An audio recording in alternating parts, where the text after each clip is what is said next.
Thank you for joining us today. My name is Chris Sensor, and today we're going to talk about how to run a single shaker random test. We're going to talk about setting up shakers, shaker definitions. We're going to talk about inputting a random reference profile, and we're going to talk about setting up a test schedule in random. We are recording, and the recording will be made available following the session. So let's talk about setting up some shakers. So we've talked about the test tab and the channel tab and setting up your input channels. And we talked about analyzer outputs, but what we haven't talked about yet is controller outputs. And you can see this looks a little bit different. What I have hooked up today is a Gearing & Watson GWV2. And what you can see here is I have a whole list of predefined shakers that are set up here. If I want to set up a new shaker, I just hit new shaker and I can put in all the manufacturer specs for that shaker. And what that allows me to do is select the shaker from this drop-down list here so that the software will calculate based on the reference profile what my shaker limits are. What you can also do is right-click in System Mass here, and this is going to allow you to put in things like your test article mass, your fixture mass, any head expanders, any mass that's on top of the shaker is going to affect how much of the shaker's force you have available for excitation. So you can see how that works here. We have a visual output, and for instance, if I were to rescale this up to 8G RMS and hit apply, you can see how my shaker limits is going to take up more of my shaker. So I'll just move that back. Inputting the random profile, there are a couple things to keep in mind here. You can copy paste columns in here, so it makes it easy to get breakpoints in here.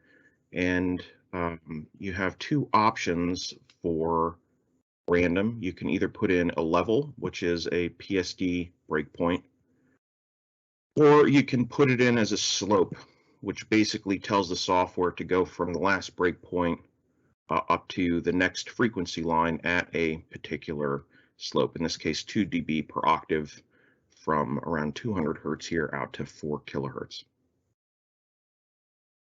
There is another neat feature of the Data Physics 900 software here where I can import any profile from any other test that I've already set up. So you can see here there's a whole plethora of things, and if I wanted to import something, I can just go ahead and import that, and it'll come in. Now, the last part of this, well, before we go to the last part of this, I did want to touch on control parameters real quick. We have this new feature, auto-shaped pretest, and we're going to use that for this, and you can see how this works. It's a very exciting new feature that I'm excited to show everyone. Signals tab is less useful for, or I wouldn't say useful, it's less used for shaker tests where you typically want to save everything, but this is where you can do automatic exports of your data if you wanted to. You can set that up right here in the Signals tab.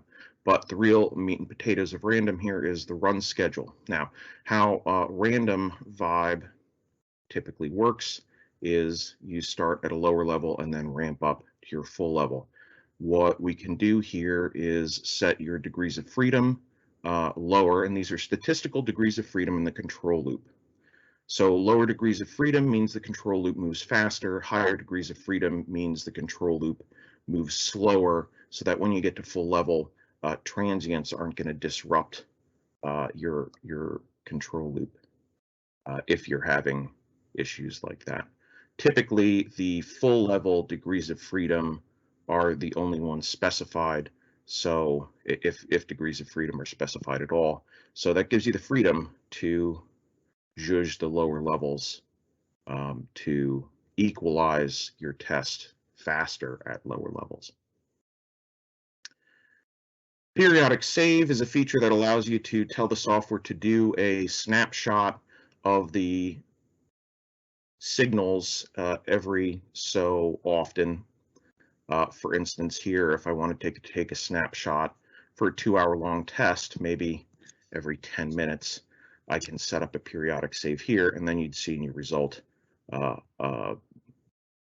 basically a view of your PSDs every 10 minutes, so that you could go to your customer and say, hey, we maintained this control PSD for the entire period of the test, and not just a single average at the end of 2 hours. Save at end is a similar kind of thing. When this is checked at the end of this stage, it's going to save a PSD. Again, most specs are only interested in what happens at 0 dB, so some customers choose to turn these off at the lower levels. I tend to keep them checked because it can give you some valuable information if you ever have to go back and find out what went wrong. And then, of course, we have the abort column, which is going to enable or disable the abort limits, sometimes at lower levels. In order to equalize, it's nice to turn this abort off, -6 dB. You're not going to hit any overtest kind of situations there. So having that abort turned off isn't going to harm anything. And it allows tricky test articles to equalize without having to start and stop your test a bunch of times. So let's go ahead and run it. I'm going to discard the changes that I made here.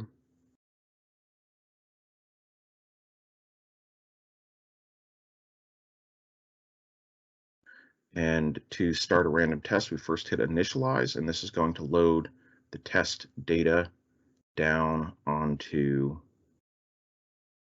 the 901.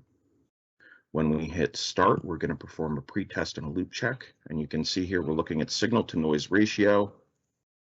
And you could probably hear the shaker in the background here. And now we're going to start. And you can see right away how the controller started to shape that pretest to get better coherence at the lower frequencies. So we went through and we have our pretest report. We're going to go through this in detail and spend an entire seminar on pretests at a future date. Very, very important.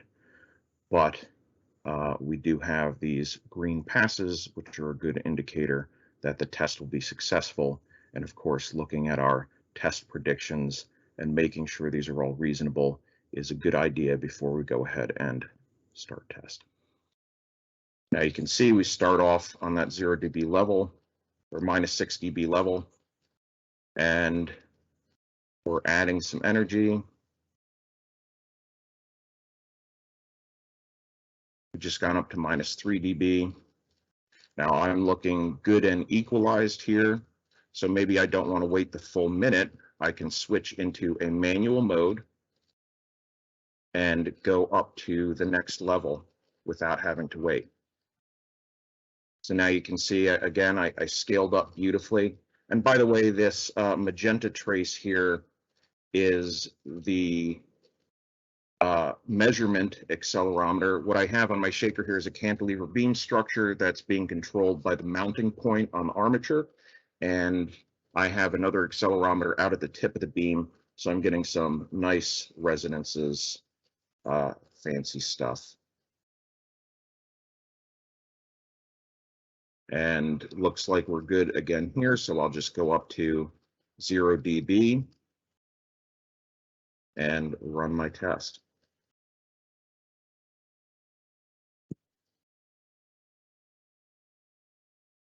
So here we are running our test at 0 dB. And one of the other neat features here to kind of look at is we can do this multi-measurement where we can look. In this case, I'm out to 80 kilohertz in random, so I'm measuring all of my out of band noise in addition to the test. Of course, we will cover multi-measurement in detail in another session. Our next seminar is going to be on October 8th, and you can find recordings of our previous seminars on our YouTube channel, Data Physics YouTube channel. If you do have any questions, please feel free to email me directly, chris.sensor@dataphysics.com, or visit us on the web at dataphysics.com. Thank you for your time and have a great weekend.